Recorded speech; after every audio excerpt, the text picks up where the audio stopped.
Buongiorno a tutti, oggi siamo a Marcellise, vicino alla Valpolicella, circondati da vigneti che sono un luogo di famiglia, ma anche un luogo per socializzare. Un luogo che sembra in controtendenza.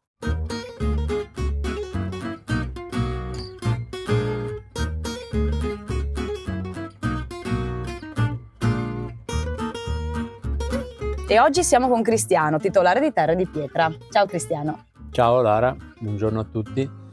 Sì, io sono titolare insieme alle mie due figlie di questa piccola cantina che si chiama appunto Terre di Pietra, che è un luogo, dove la socializzazione ha ampio spazio, proprio perché la cantina produce vino, ma fa anche molte altre cose. E in queste molte altre cose ci sono attività in cui cerchiamo di coinvolgere anche le persone che vengono, che partecipano alle nostre attività e che fanno parte un po' di tutto il progetto Terre di Pietra.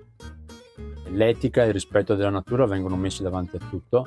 Fare vini naturali vuol dire anche rispettare la tradizione, la storia, il territorio soprattutto. Questo è il motivo per cui Terre di Pietra vinifica ogni vigna singolarmente, e quindi abbiamo questi Valpolicella che sono fatti con le stesse uve, la Corvina, il Corvinone e la Rondinella, che sono le uve tradizionali, e ci tengo a sottolineare che usiamo solo le uve tradizionali, e che sono piantate in 5 posti in zone molto diverse.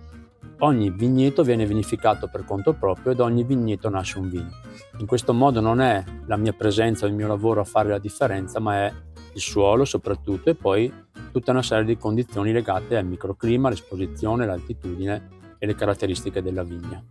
Ogni vigna ha la sua etichetta e devo dire che i nomi delle tue etichette sono tutto un programma. Raccontaceli un po'. Abbiamo avuto la fortuna di pensare dei nomi molto particolari in certe situazioni, come il Piccola Peste, come il Testa Calda, che sono nati proprio perché... Sei tu il Testa Calda? Sì, diciamo che sono io. Mia figlia Anna, quando aveva 6 anni, si è rivelata in questa sua dote di artista e ha disegnato questa prima etichetta, che è la Vigna del Peste, a cui poi sono seguite tutte, tant'è che tutte le etichette di Terre di Pietra sono disegnate da Anna, che è la mia figlia maggiore. E quindi cosa significa accoglienza per Cristiano, Anna e Alice? Per noi accoglienza è una cosa molto importante ed è una cosa a cui teniamo molto, perché abbiamo avuto un percorso di vita molto particolare e per noi c'è stata anche una fase in cui Terre di Pietra si è un po' chiusa nel suo mondo, e adesso per noi aprire le porte di Terre di Pietra a queste iniziative che abbiamo, e ne abbiamo tante, è anche aprire la nostra famiglia fondamentalmente, perché abbiamo bisogno adesso di sorrisi, di persone, di calore umano, di energia, e non c'è modo migliore aprendo appunto le porte della nostra cantina. Tra l'altro oggi è anche venerdì. Sì, oggi è venerdì, e infatti il venerdì, come tutti i venerdì pomeriggio, abbiamo questo mercato contadino, che è un momento di condivisione molto bella. È un mercato che è nato un anno fa, dove noi ospitiamo alcuni produttori, principalmente dalla Lessigna, che è la montagna veronese che abbiamo qua a portata, che vengono con i loro prodotti che sono fatti con la filosofia nostra, quindi con un massimo rispetto della natura, e che spaziano dal pane, ai formaggi, alle uova, e questo ci ha permesso di creare questo momento molto bello, perché il mercato è aperto al pubblico, le persone vengono, ma non vengono solo per acquistare i prodotti, vengono anche per stare un po' insieme, per scambiare una chiacchiera, per bere, assaggiare un bicchiere, per farsi un aperitivo, come una volta si faceva. Non per niente il mercato si chiama Altri Tempi, proprio perché dietro a un mercato, dietro a un prodotto, c'erano comunque delle persone che stavano insieme, che socializzavano e che creavano anche rapporti. Dunque, non sei nato vignaiolo, ma come coinvolgeresti un giovane ad approcciarsi nel modo giusto all'agricoltura?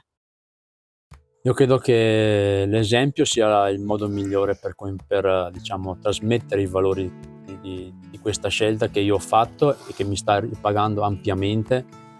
La natura, se la vivi, e questo lavoro, l'agricoltura, se la vivi con il giusto rispetto e la giusta etica, ti dà tantissimo, ti può dare tanta energia e tanta motivazione. Io nel mio piccolo lo sto vivendo con le mie figlie. Anna già era coinvolta con la parte, diciamo, grafica, Alice, che ha 14 anni, ha scelto di fare agraria, sta facendo un corso anche di permacultura dove appunto si impara anche quanto c'è molto al di dietro di un aspetto economico, ma quanto invece la natura ti può ripagare proprio da un punto di vista umano. Io non sono nato vignaiolo e, se devo essere sincero, non ho neanche mai sognato di fare questo lavoro. Mio nonno aveva un mulino, aveva una piccola azienda, io guardavo lui e pensavo che non l'avrei mai fatto questa vita. In realtà poi la vita mi ha messo anche in una situazione tale per cui in un momento di grossa difficoltà ho avuto la fortuna di poter scegliere, e in quel momento ho fatto la scelta migliore e ho scelto di dedicare la mia vita alla natura, alla vigna, ma non soltanto, perché fare agricoltura è molto di più. Ma c'è un vigneto in particolare dove stai meglio? Beh, assolutamente. Qual è? La Vigna del Peste. La Vigna del Peste è una vigna in cui vado spesso anche quando non lavoro. È un posto dove sto molto bene e dove vado spesso a cercare e trovare rifugio. Quest'estate pensavo di piantarci una tenda e andare lì e poi dormire lì. Sì.